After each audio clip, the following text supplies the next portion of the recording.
এই প্রতিদ্বন্দ্বিতামূলক নির্বাচনে যারা জয়ী হয়েছেন তাদের আমি অভিনন্দন জানাচ্ছি, যারা পরাজিত হয়েছেন তাদেরকেও আমি অভিনন্দন জানাচ্ছি। হার জিতেই হলো গণতন্ত্রের সৌন্দর্য।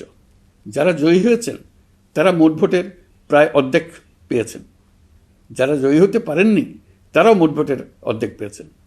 যারা জয়ী হতে পারেননি তারা এই জেনে আশ্বস্ত হবেন যে প্রায় অর্ধেক ভোটার আপনাদের উপর আস্থা রেখেছে।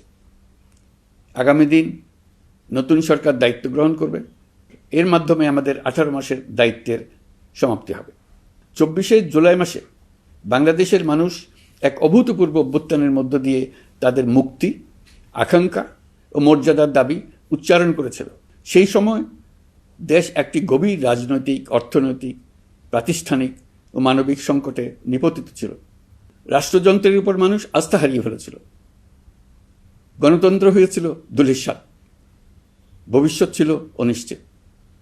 ঠিক সেই সংকটময় সময়ে আমাকে আহ্বান জানানো হয়েছিল একটি লক্ষ্য সামনে রেখে বাংলাদেশকে আবার স্বাভাবিক জীবনে ফেরানোর জন্য 3টি দায়িত্ব দেওয়া হয়েছিল: সংস্কার, বিচার এবং নির্বাচন।